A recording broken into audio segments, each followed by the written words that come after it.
Selamat pagi pemirsa, Anda menyaksikan live breaking news bersama saya, Ira Katiksa. Kapal bantuan pertama yang mengangkut bantuan kemanusiaan ke Gaza dikabarkan telah tiba. Diketahui kapal asal Spanyol itu meninggalkan Siprus pada Selasa 12 Maret 2024.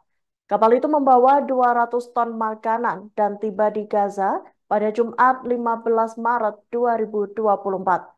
Dikutip dari Tribun News, pengiriman ini merupakan uji coba rute bantuan baru melalui laut dari Siprus menuju wilayah Palestina. Namun, seiring dengan tibanya kapal bantuan itu, Perdana Menteri Israel Benjamin Netanyahu malah menyetujui rencana serangan ke Rafah.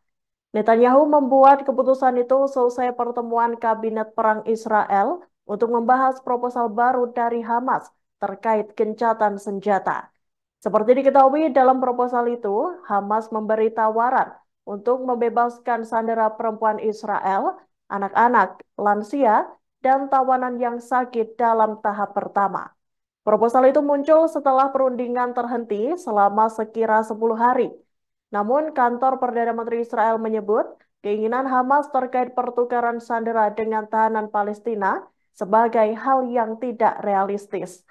Lebih lanjut, para pengamat mengatakan pengumuman terkait rencana operasi terhadap Rafah itu kemungkinan dimaksudkan untuk memberi tekanan pada Hamas.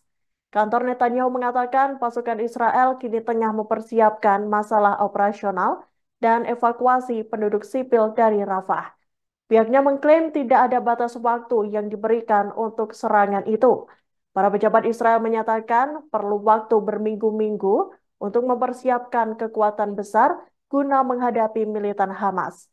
Seiring dengan hal itu, Presiden Amerika Serikat Joe Biden mengatakan serangan terhadap Rafah sebagai garis merah jika dilakukan tanpa tindakan pencegahan untuk melindungi warga sipil.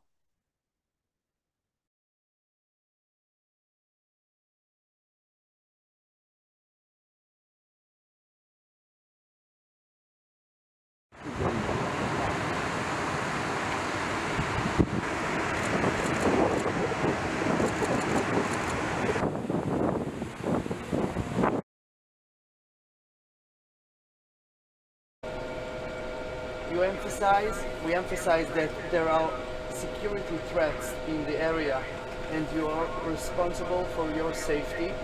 You are required to follow all of our instructions.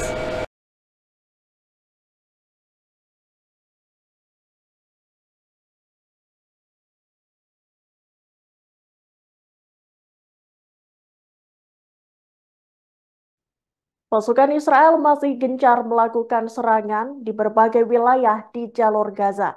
Penyerangan yang dilakukan di hari ke-162 perang itu memakan banyak korban jiwa dan puluhan warga terluka. Dikutip dari Al-Mayadin pada Sabtu 16 Maret 2024 dini hari, dilaporkan bahwa tentara Israel menargetkan lebih dari 12 bangunan tempat tinggal. Serangan itu menewaskan sejumlah warga sipil, termasuk perempuan dan anak-anak. Dikabarkan serdadu Zionis menyerang kawasan Al-Nusairat di jalur Gaza Tengah, selesai mengebom rumah milik keluarga Al-Tabatibi. Serangan tersebut menewaskan 36 warga Palestina yang sebagian besar anak-anak dan juga wanita hamil. Kantor media pemerintah menyatakan pemerintah Amerika Serikat, komunitas internasional, dan pendudukan Israel bertanggung jawab atas meningkatnya kejahatan dan penyerangan terhadap warga sipil. Seiring dengan hal itu, lebih dari 80 warga sipil juga dilaporkan menjadi martir dan puluhan lainnya mengalami luka-luka. Serangan udara Israel itu menargetkan sejumlah rumah dan bangunan di kota Gaza, Camp Nusairat, dan kota Rafah. Dilaporkan pula pasukan Israel mengebom bangunan berlantai 7 yang menampung para pengungsi di dekat rumah sakit Al-Shifa. Pemboman itu mengakibatkan puluhan nyawa melayang dan lainnya terluka. Sebagian warga lainnya pun masih terjebak di bawah reruntuhan bangunan.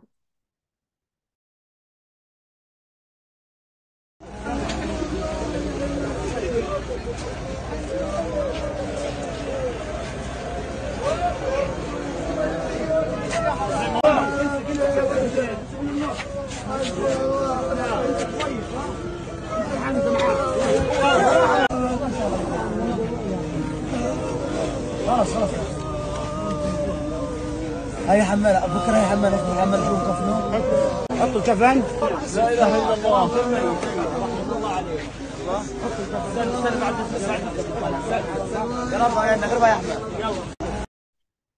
Polisi Israel terus membatasi para jamaah di Palestina yang ingin beribadah ke Masjid Al-Aqsa.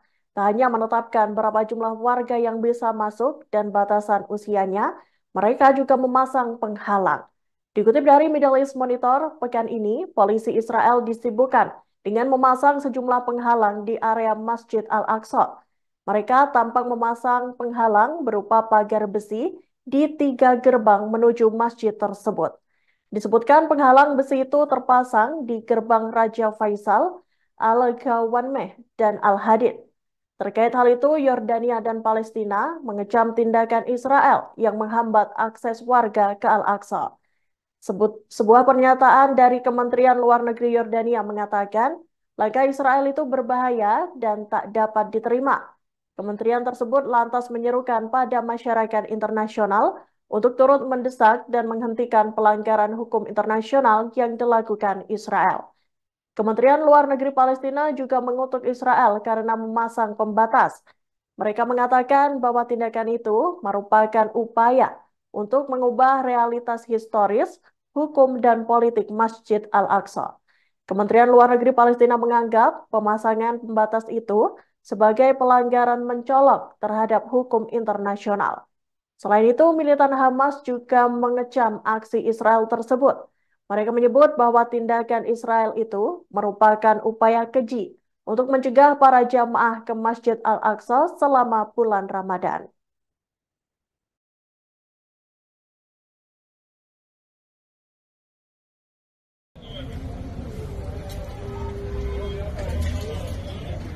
كلها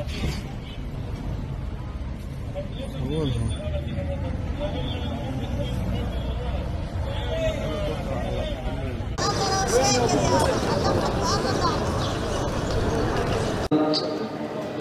نعم أجر العاملين